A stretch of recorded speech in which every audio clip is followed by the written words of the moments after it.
Gauteng Education MEC Panyaza Lesufi says both teachers and pupils have signed a pledge to ensure they will not do anything to compromise the National Senior Certificate or NSC examinations that start this week. So speaking yesterday, Lesufi said exam invigilators have been trained to recognize cheating during exams, especially after new ways surfaced via technology. The MEC says he is confident the 2019 final Matric examinations will run smoothly. We got the MEC in studio with us. He, of course, is the Gauteng Education MEC Panyaza Lesufi to discuss this. Good to see you. Thanks for coming in. I can't miss this opportunity to wish you a happy birthday. I love you. Thank you. Thank you so much for being here on this special day. Yeah. I mean, yes, it's my birthday, but I mean, I cannot believe we are sitting 2 days away from the Matric final examinations. On Wednesday, they're filling our examination rooms. It's an exciting moment. It's an opportunity to give young people to be part of our economy. It's an opportunity to develop the skills base of the country.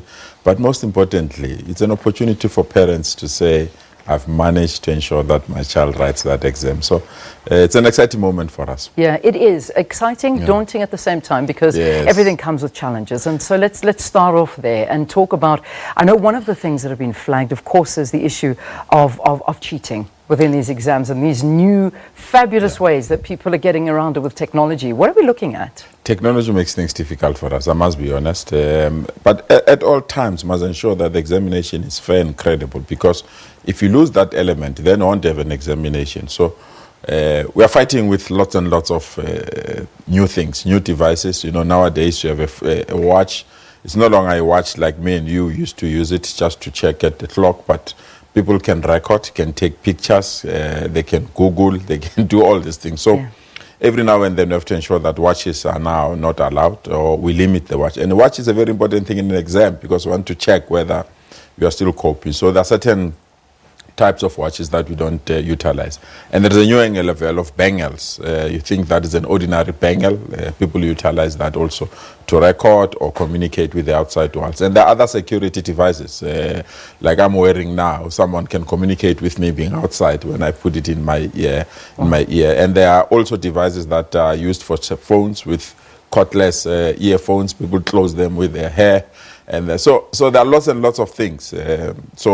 But we've trained our chief invigilators, because we've got lots of invigilators who can have all of them. So the chief invigilators, they know what we have. So we are also putting in Gauteng for the first time. And I know my team will fight me. It's a security thing, don't put it in the public space. But just for people to know, we've got signal jammers as well inside our examination centers. Not all our centers, high-risk centers, we put signal jammers so that any signal that comes there cannot be utilized. How many centers? That signal jammers. There are signal jammers. Those are authorized ones. Wow. Yeah, exactly. Okay. Those all are right. We won't go there. Those taking us back a couple of years. We're having flashbacks of signal jammers. How many centers have you got in Gauteng? So we've got over 1,000 centers. But registered you must accredit you before you can have a center, because there are some of our independent schools who sometimes do things that we don't think they're correct, because independent schools must recall that they get their funding on the basis of the performance. So if they perform well, they get more funding. So some of them will try to cheat the system so that their children can perform well. So some of the centers, we have taken them over as a department, where our officials are now the chief invigilators there. So we've got almost 1,000 centers, and above 700 or so are public school, and the remaining ones are all over. And we've got 7 as prison authorities for those that are in jail, that we're giving them an opportunity to write the exams as well. Yeah. So the numbers, what are we looking at for registered matrics that are writing this It's an exciting number. And every time when you have a number above 100,000, I must be honest, it pleases me.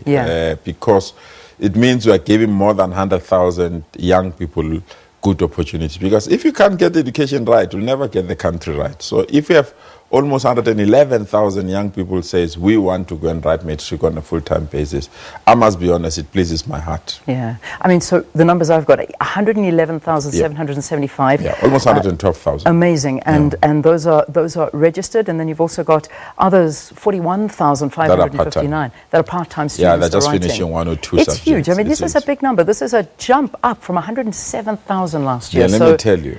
This is massive. Matric examination is a massive project, more than the national elections as well. Yeah. So it's a massive, massive project. We have to deliver the papers, collect them, protect them, ensure that the scripts are on time, the question papers, the right question paper to the right learner, collect that question paper. It's a massive, massive project. But I want to thank the team that is working hard on this project. Without them, we can't have a credible examination.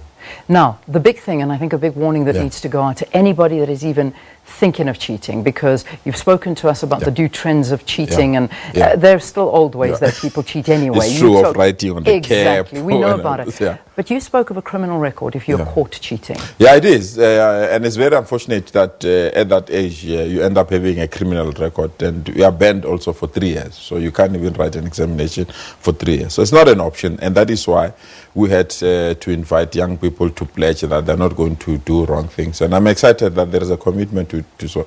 But also there is a forgery of ID documents. And I'm glad now we've got the smart card, because people remove a picture and then put somebody to write the exams on their behalf there. So, but we are all aware about those tricks. So we are saying to our young people, come there, be honest, just present yourself, and if you have worked very hard, you'll find that it's something that you can go through. And we've also invested a lot in terms of having camps during holidays, Saturday schools, afternoon schools, printing support material like study guides and previous examination papers. So as a province, we are convinced that we are ready and our learners are ready. Last year, Gauteng was the top performing province. We are the defending champions. You're the defending champions. So we're hoping, I mean, you had an average, what was the average that 87.4%. 87.9% pass rate, which is fantastic. So we want to go to 90%, to be quite frank, and with 90%, we know out of 10 learners, 9 have passed. So it's a huge achievement. But we are also impressed with the performance of township schools, to be quite frank, because those are the schools that children of the poor go to. So to get this kind of performance from township schools is heartwarming, and I hope we'll continue with that trend. Indeed. Finally, there was a standoff with regard to a strike that was happening, and I think this was with the with SATU and over the school governing body, and this was at El Dorado Park Secondary School. What's happening there? It's still going on. It's something that we don't need, but it's a difficult case, I must be honest. I've been presiding over that case for the last almost 2 years. We have teachers that are on strike, I must be honest, as we speak now, 21 of them. They don't want to go back there because they feel that they're not safe.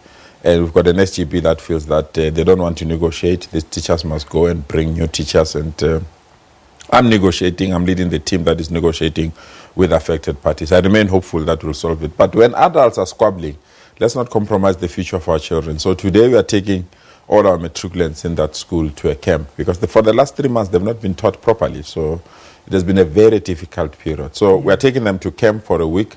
Hopefully the tutors that we've employed to come and assist them will do some miracles so that these learners are ready to write the exams. All right. So, MEC, thanks so much for updating us on the readiness of Gauteng here, the province. We're starting exams, but this is countrywide, so it's just we're looking at the state of education here in Gauteng. Panyaza Lesufi is the MEC. He's talking to us about the National Senior Certificate exams. Wednesday is the big day, and lots of hurdles to jump over for the department and the students, of course, but we are hoping that this will be a record year when it comes to results that do come out. MEC, thanks again for your time. Thank you so much.